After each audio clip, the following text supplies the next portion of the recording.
outnumbered American fighter pilots battle marauding Japanese airmen to control the skies over a sweltering Pacific island called Guadalcanal. During a grueling 6-month slugfest, their combat in the sky will help decide the course of the Pacific War. Through state-of-the-art computer animation, you're in the cockpit as America's rugged F-4F Wildcats face off against lethal Japanese Zero and Oscar fighters. Experience the battle, dissect the tactics, relive the dogfights of Guadalcanal.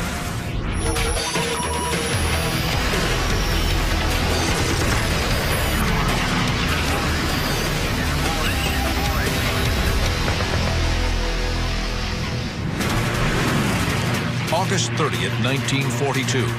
A formation of U.S. Marine Corps F-4F Wildcats and Army P-400 Airacobras patrol the skies over Guadalcanal. Their mission?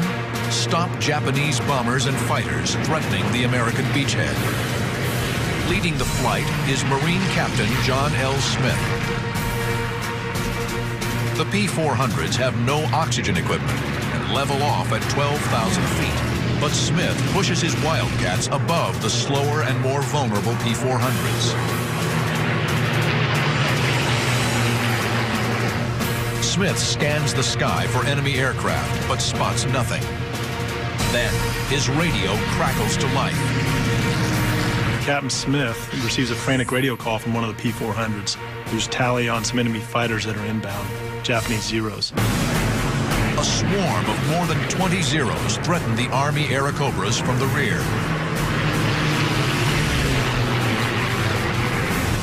The P-400s are here. The Zeros are here, attacking the P-400s from behind. Smith and the Wildcats are here, 3,000 feet above. The Zeros don't see them. I wouldn't say they use the P-400s as bait, but the P-400s normally would get in trouble, and then the Marines would come down and shoot Zeros off the tails of the 400s. The Marines dive to rescue the P-400s. Captain Smith closes fast on an unsuspecting Zero and takes aim.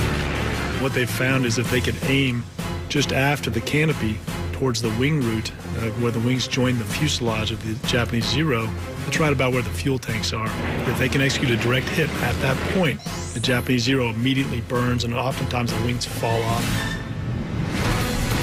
Catching the Zero in a shallow left turn, he opens fire.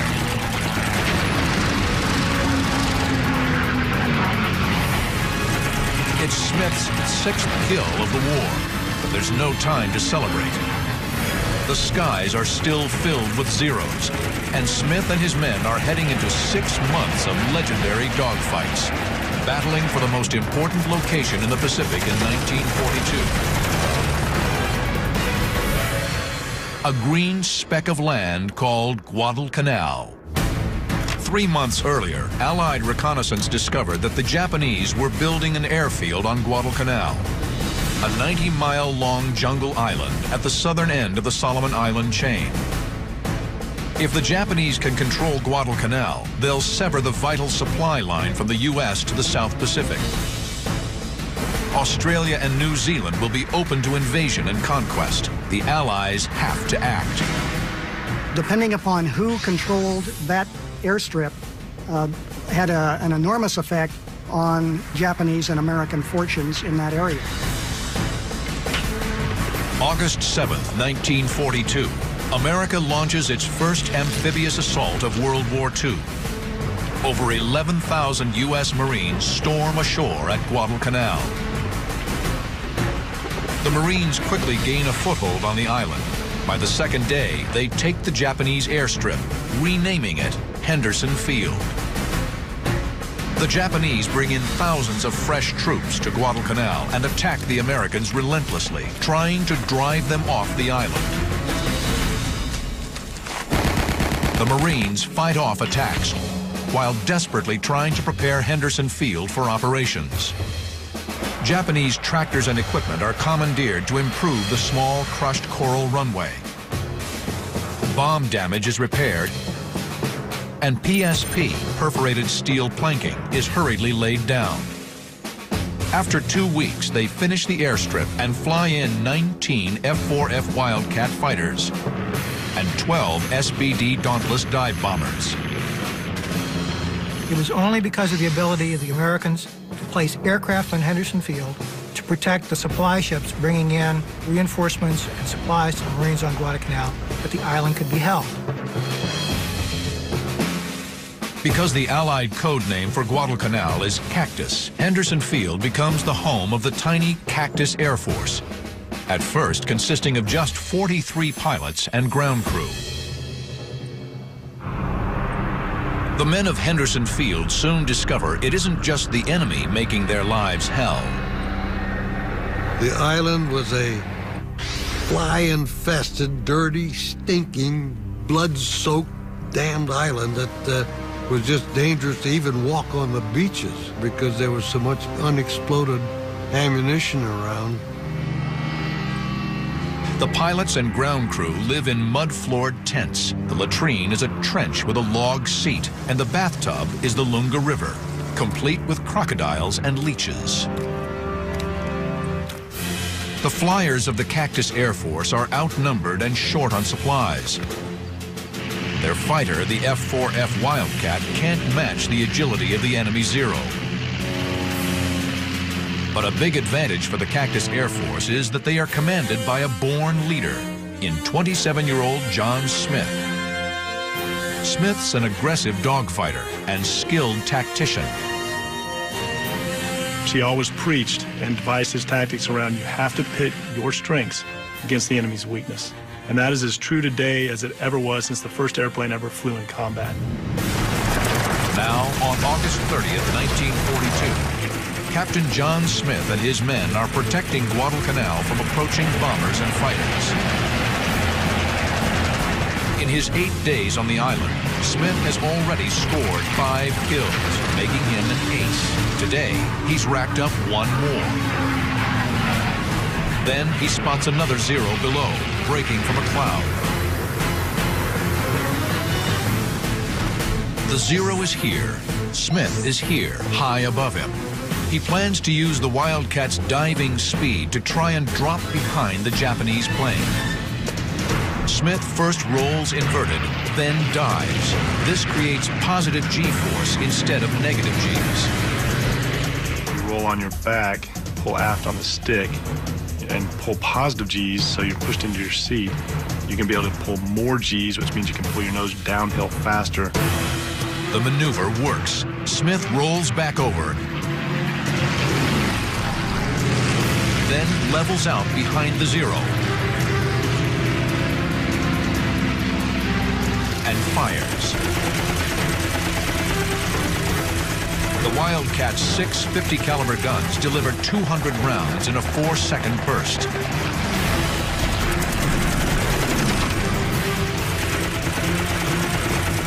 White-hot, phosphorus-filled incendiary bullets ignite the Zero's fuel tank.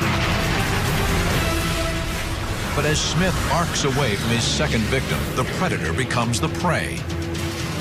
A Japanese Zero closes in on Smith from dead ahead. High above the green jungle canopy of Guadalcanal, the planes converge at over 600 miles per hour. The Zero opens up with his 20mm cannon. Smith answers with his .50 caliber machine guns. It's basically that slugfest all the way to the merge.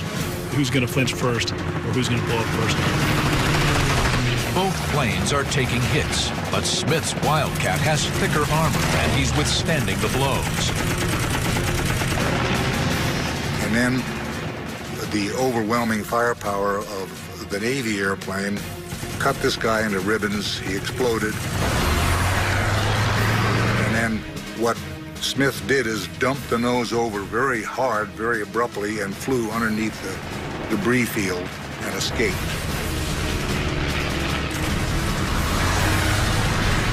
The Zero has made a fatal error. He fought the Wildcat's fight.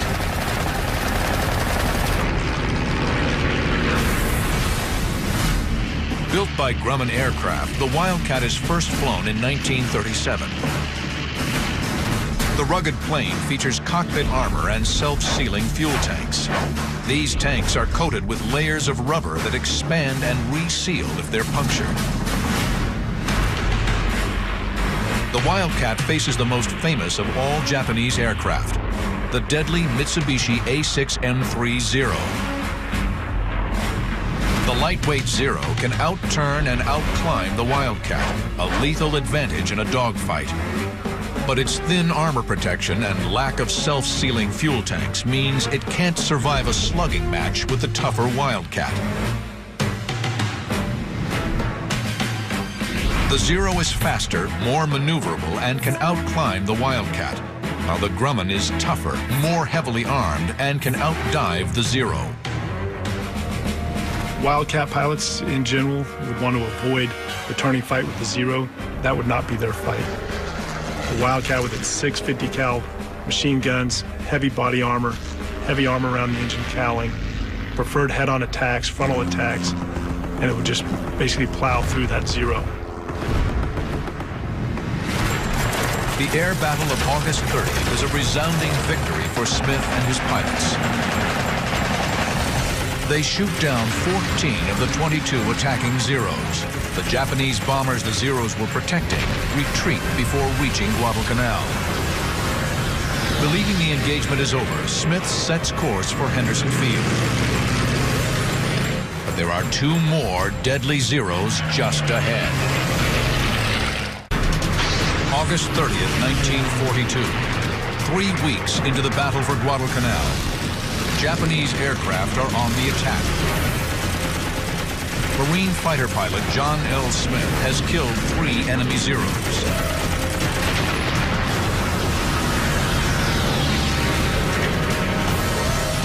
Captain Smith is RTB, turning the base from his mission, thinking the mission's over, and he gains tally of 2 Zeros that have just strafed Henderson Field, so strafing his home.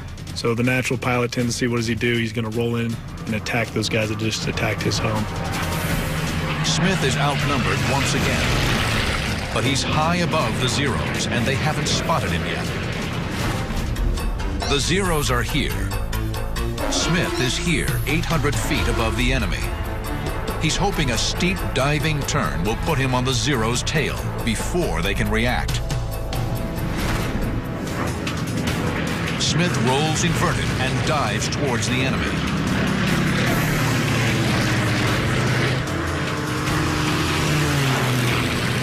He levels out at 6 o'clock low, below and behind the trailing Zero, positioned perfectly for the kill.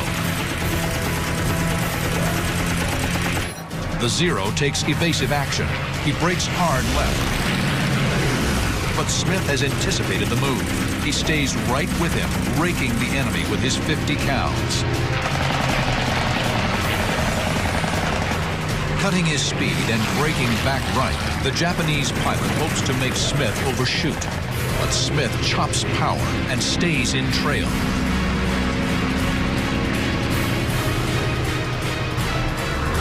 The Zero is directly in the sights of a Marine ace. A final burst from Smith's Wildcat seals his 4th kill of the day. It's a victory for Captain Smith and inspiration to his men. He led by example. He would be the first one to roll in on a Zero formation, and his guys would follow him to the gates of hell because of that, because they knew he was putting his tail on the line every time. Smith and the Cactus Air Force have delivered a staggering blow in what is becoming a drawn-out brawl.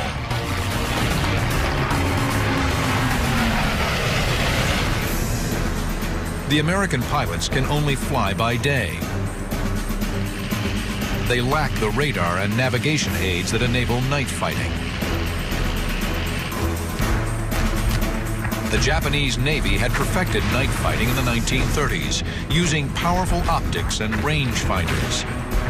Crews were trained to work in total darkness. The Guadalcanal Campaign developed into this extraordinary situation of a change of sea control every 12 hours. The Americans controlled in daylight thanks to their aircraft in Henderson Field.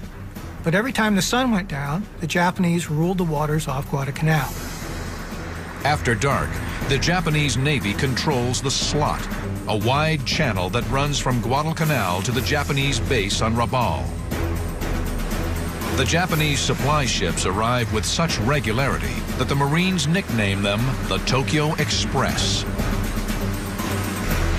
By early September, a month into the campaign, the Japanese have landed over 20,000 new ground troops on Guadalcanal, deployed against 23,000 U.S. Marines and Army soldiers. The Allied forces advance slowly across the mountainous island. The Japanese launch large-scale counterattacks, supported by air and naval bombardment. While Japanese ground assaults can't stop the pilots at Henderson Field, constant air combat, primitive conditions, and rampant disease take their toll. They were constantly having to refurbish the airfield in order to be able to operate out of it, constantly fending off attacks. They had malaria, dry rot, jungle conditions, which wreaks havoc on aircraft and maintenance. Old hands like John L. Smith are eventually rotated out, but before he leaves Guadalcanal, Smith scores 19 kills and is awarded the Medal of Honor. Many of the new Cactus Air Force pilots are green replacements, like Marine Second Lieutenant Jefferson DeBlanc. The 21-year-old Cajun from Lockport, Louisiana, enters combat not long after his first flight in an F-4F Wildcat. I had less than 10 hours of flying time in the fighter I was going to fight with against the Japanese. January 31st, 1943, 6 months into the battle for Guadalcanal, Jeff DeBlanc will get an accelerated course in air-to-air combat. He's about to launch into one of the most famous dogfights of the campaign. DeBlanc leads a flight of 8 Wildcats, escorting 12 SBD Dauntless dive bombers. The Douglas SBD Dauntless is the Navy's frontline carrier-based dive bomber.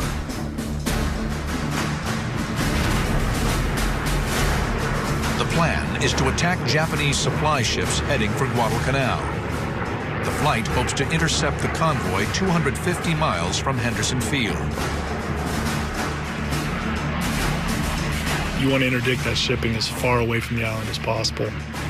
If the mission failed and the shipping still existed, or you weren't able to get all the shipping, you'd have an opportunity for a re-attack. Basically fly home, refuel, rearm, go back out, and try again.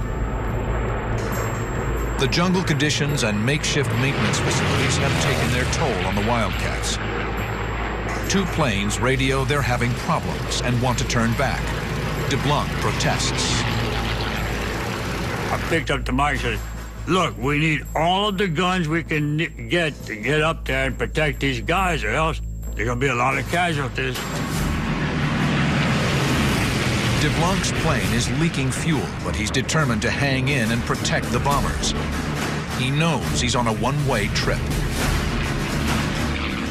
So I said, please do this. I said, I'm not going to make it back.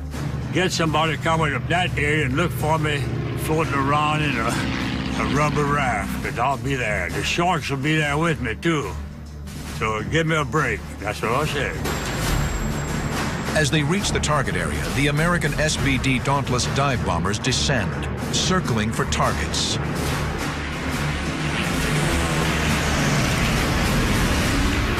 Suddenly, 2 Japanese Pete float planes dive down from high above on the slow, vulnerable SBDs. DeBlanc sees the float planes closing on the Dauntlesses and rolls out to his left.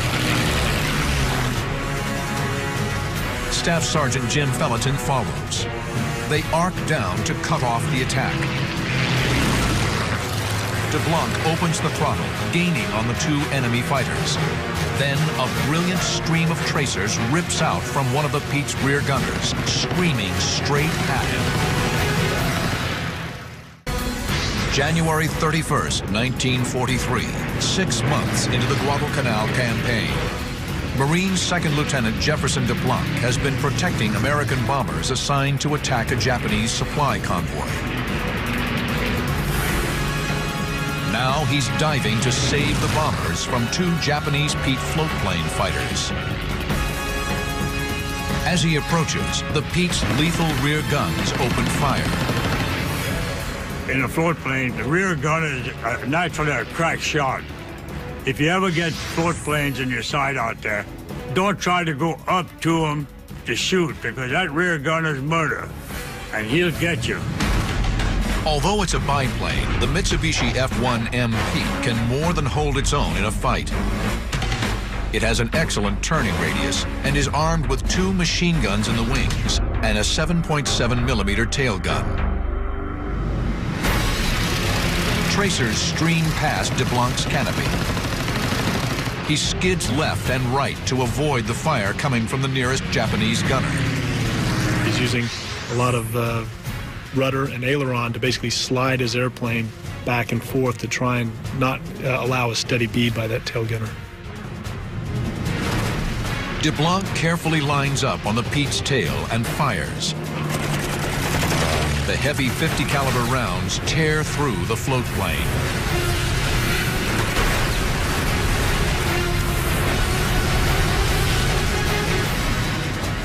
Opening up his 1,200 horsepower Wildcat engine, DeBlanc swiftly closes on the second Pete.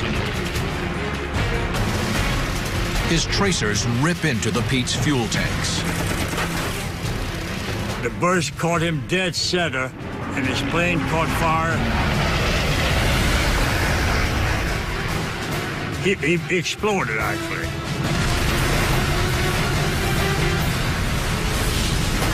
DeBlanc pulls skyward to resume his escort mission. He spots a swarm of airplanes approaching fast. They're Japanese Oscar fighters. The Nakajima Ki-43 Oscar is a frontline fighter for the Japanese Army Air Force. The Oscar is just as fast as the Wildcat and far more maneuverable. But the Wildcat can take more punishment and carries 6 machine guns to the Oscar's 2. The Oscars bore in full throttle, bent on attacking the dive bombers. But they have target fixation and don't spot DeBlanc. The target is the prize, so you become focused on that prize, you start to lose your peripheral vision and your actually situational awareness around you. DeBlanc is here. The Oscars are here, streaking above DeBlanc. DeBlanc swings under the Oscars. He goes to max RPM, pulls in below the enemy, and fires at the lead. One Oscar falls. He's wounded and on fire, but escapes. The Oscar's wingman spirals up from the pack to figure out what's happening. DeBlanc follows and swings onto his tail.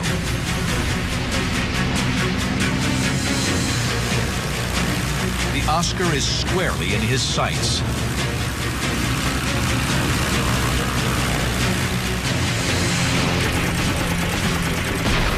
It's Jeff DeBlanc's 3rd confirmed kill of the day.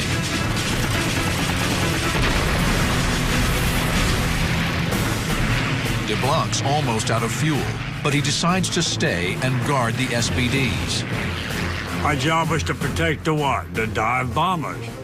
Now, I'm not a hero, but I have to live with my conscience. And if I didn't do what I was supposed to do, then I'm derelict in my duty. Suddenly, DeBlanc realizes the other Oscars have broken off their attack on the bombers and are coming after him. The Oscars dive down to swarm DeBlanc and Felleton. Outnumbered and under attack, the 2 Americans instinctively fall back on a classic defensive maneuver, the Thatch Weave. It's a simple but effective 2-plane tactic devised during the war by Naval Commanders Jimmy Thatch and James Flatley. Paired up in a buddy system, the planes fly 200 feet apart. If an enemy attacks a Wildcat's tail, the 2 American fighters will turn toward each other. If the enemy follows, it will soon be targeted by the second plane.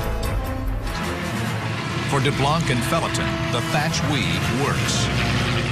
The Oscars are unable to attack without exposing themselves to one of the Wildcat's guns.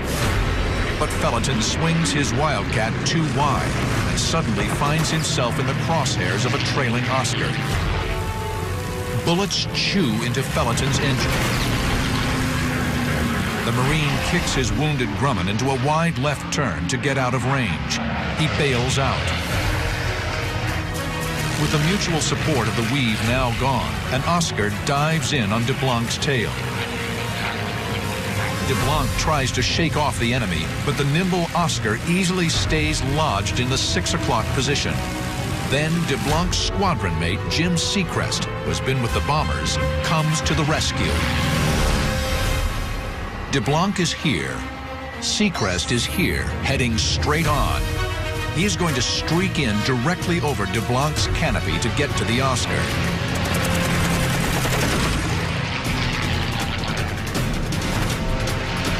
Seacrest almost takes off DeBlanc's tail, but the move works. The Oscar pulls away. When DeBlanc looks up, both Seacrest and the Oscar are gone. I said, "It's enough. I'm going home," and I couldn't understand why I'm still fighting these guys, because I'm going to be a dead man. I turned back and I streaked for home full throttle. I don't care if we're using all the gas I have left. Night is falling. DeBlanc's fuel state is critical. He climbs to join the SBDs. They've delivered punishing blows to the Japanese and are heading home. But before he rejoins the bombers, he spots 2 more Oscars on his tail, closing fast. January 1943. The skies over Guadalcanal. Marine fighter pilot Jefferson DeBlanc is in trouble. 2 agile Japanese Oscar fighters are tearing in from 3 o'clock high. Even though he's low on fuel, DeBlanc knows he must challenge the Oscars and draw them away from the American bombers. DeBlanc pulls a long right climbing turn into the enemy and calls on the best tactic for his Wildcat. He attacks head on. I'm the one that's climbing, and these guys are the one coming down, but very shallow. When they saw me, they steepened the dive. And when they steepened the dive, I cut loose. And he blew up. I caught the pipes that said it. The whole thing blew.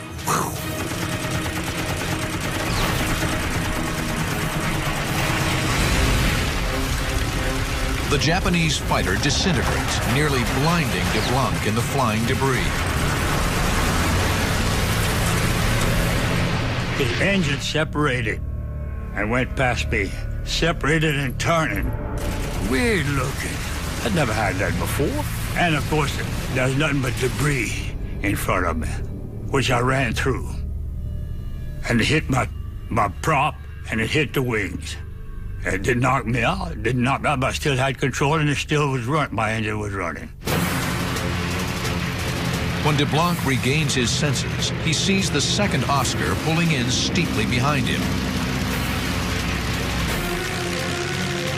He was looking at me as if that's a dead man I'm coming after, because I'm going to blow him right out of the sky. And when he came on down that way, we were both diving towards the sea. And I knew good well with the Grumman, there's only one protection I have. Flying straight, I couldn't do it because he can overtake me. Pulling up, I couldn't do it because he had me broadside. Over here, when you pull up, then you're going to stall and come down, he can get you there. So with only one option that I have to have is the option is to fool him. DeBlanc forces his Wildcat into an aerial skid. In effect, he's slamming on his brakes, trying to force the Zero to overshoot.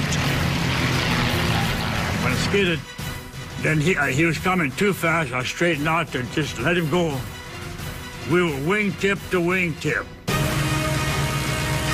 The Oscar pilot tries to duplicate the skid, bleeding speed to stay on the Wildcat's tail. He fished tail, and he couldn't do it. He went right past it. I looked at him, and he looked at me, and I could recognize that man today. And you say, "You're crazy, man." Well, when you kill somebody during war, and you see him, you'll witness what I'm talking about. With the Oscar now at point-blank range, a single burst destroys the fighter. It's DeBlanc's 5th confirmed kill of the day. He's an ace in one afternoon. But his sense of triumph is fleeting. His eyes race over his instruments. He checks his watch. The instant I looked at my watch, a 7.7 Japanese bullet came over there and knocked my wristwatch off my wrist. Well, that kind of scared me. Now DeBlanc is squarely in an Oscar's sights, taking hits to his engine, prop, and cockpit. Only the Wildcat's armor plate is keeping him alive. He kept firing. The bullets were coming past the engine and hitting at the prop area, which of course is messing my prop up. Pretty soon he hit the engine and she caught fire. Then I knew I was in trouble and I bailed out.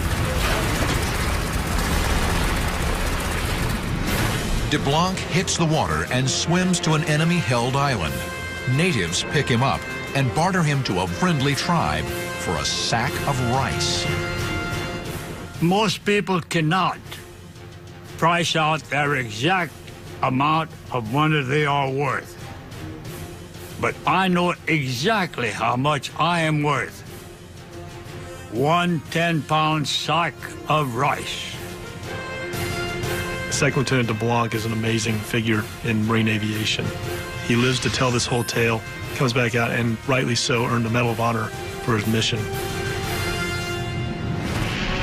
By February 1943, the ragtag Cactus Air Force has fought the best of Japanese aviation to a virtual standstill. Tokyo decides the costs of trying to win Guadalcanal have been too great. The Guadalcanal Campaign lasted officially 6 months, from August of 1942 into February of 43, at which time Tokyo decided to withdraw the forces remaining there. Over 11,000 Japanese troops are quickly evacuated. 20,000 others have died in combat or succumbed to disease and starvation. Nearly 6,000 Americans were killed or wounded. It's a major victory. Guadalcanal becomes a launching point for the Allied thrust across the Pacific. But on April 7, 1943, the Japanese attempt final revenge, a last desperate attack on American convoys supplying Guadalcanal and the Allied effort. They launch a large-scale air offensive from their bases on the northern Solomon Islands, as well as from 4 aircraft carriers. The massive strike force numbers over 200 planes. Near Guadalcanal, 4 Wildcats led by young First Lieutenant James Sweat are on routine patrol over the American convoys. We were circling around and whatnot, and finally Smiley Burnett of 214 hollered that, my God, there's millions of them. We looked at it and thought, holy smoke, there is millions of them. They were just like mosquitoes. And we thought, oh, God, here's 4 airplanes and 75 or 80 Japanese dive bombers heading for us, along with about 150 Zeros. The Japanese formation is here. Sweat's fighters are below them, here, about 8 miles away. The enemy hasn't spotted the Wildcats.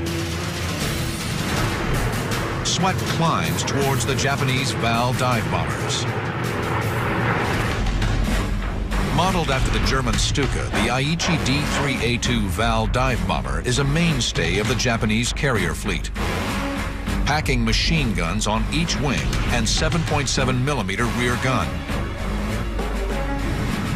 The dive bomber's tactic is dive steeply from 15,000 feet, accelerate to 300 miles per hour, release their bombs at smokestack level, and head for home. Eager to get his first kill, Sweat pulls away from the other F-4Fs and looks for a target. 3 three valves nose over to begin their dive-bombing run on the American ships below. Sweat streaks down behind them. Suddenly, the rear gunner unleashes a stream of tracer fire directly towards Sweat.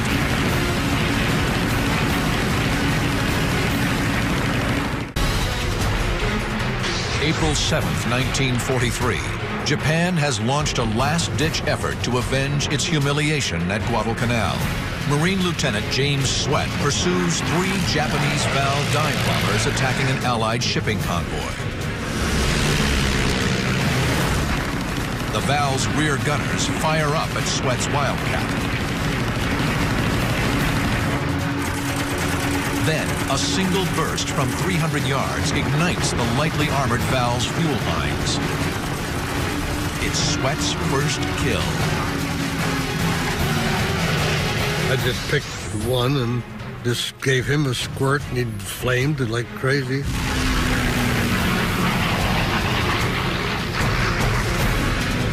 Sweat closes in on a second valve.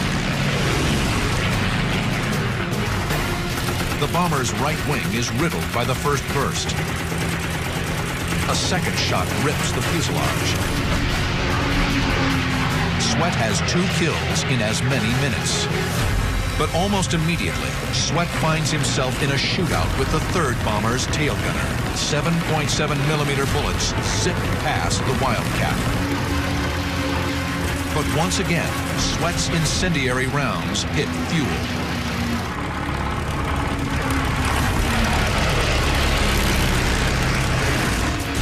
A violent explosion off his left wing. It's friendly fire. Anti-aircraft flak has blown a hole in his Wildcat.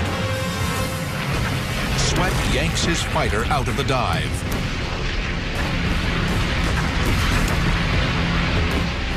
I was number 1, scared. Number 2, frightened. Number 3, ready to bail out of that darn thing. Then you couldn't believe how nervous I was.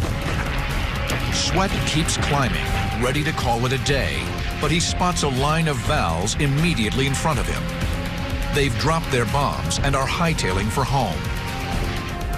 In spite of his battle damage, Sweat closes on the Vals from behind.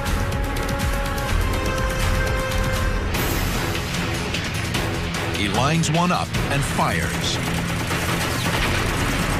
It's kill number 4.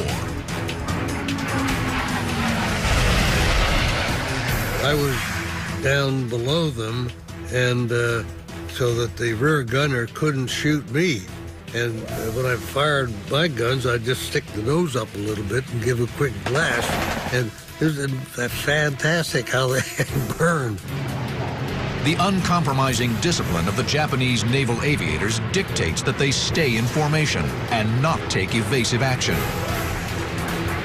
Each one of them went down in turn as I was chasing them like this and shooting, and it only took 2 or 3 rounds per gun, and boy, it just ripped them up something awful, and they'd flame just like that. A 5th victim drifts into the Wildcat's gun sights. The rear gunner leaps for his life moments before his plane plummets toward the ocean. On his first combat mission, the Marine rookie has become an ace in less than 15 minutes. Incredibly, the surviving Vals hold formation. Stunned at his luck, Sweat pilots his Wildcat onto the tail of a 6th Val, downing it with a brief burst.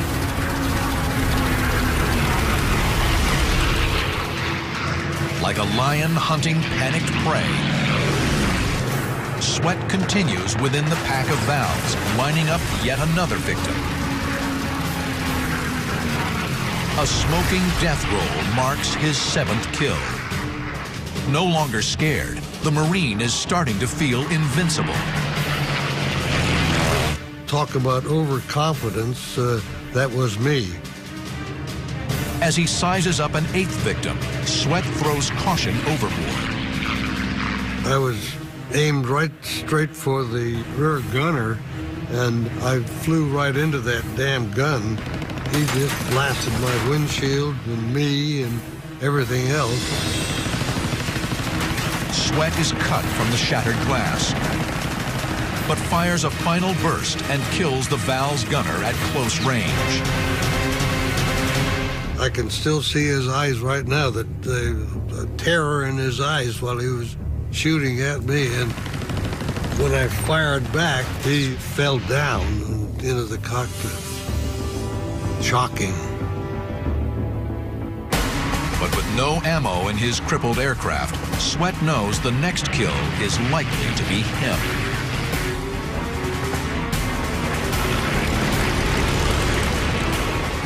He hit my oil cooler and disabled my engine because the oil pressure just dropped like a ton of bricks. And I thought, uh-oh, I've got to get the heck out of here. Sweat's engine begins to fail. He decides to ditch off nearby Florida Island. Just about, half a mile or so offshore, my engine froze. The prop stuck up like a middle finger. And so I made let my flaps come down, and they didn't, only one side worked. This flight didn't work at all for some stupid reason, probably the hole in my ring. Sweat makes an emergency landing. But upon impact with the water, his head strikes the control panel, breaking his nose. Worse, he's trapped in his sinking plane. I made a water landing and went down about 25, 30 feet with the airplane. My shoulder strap was caught on the boat release hook right up over my right shoulder.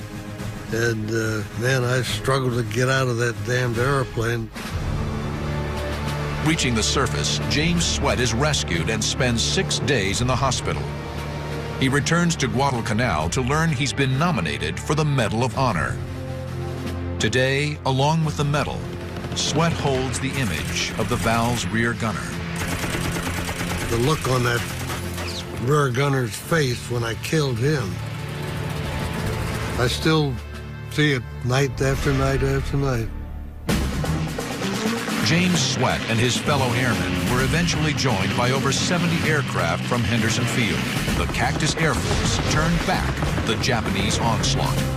Never again will the Japanese take the offensive in the Pacific.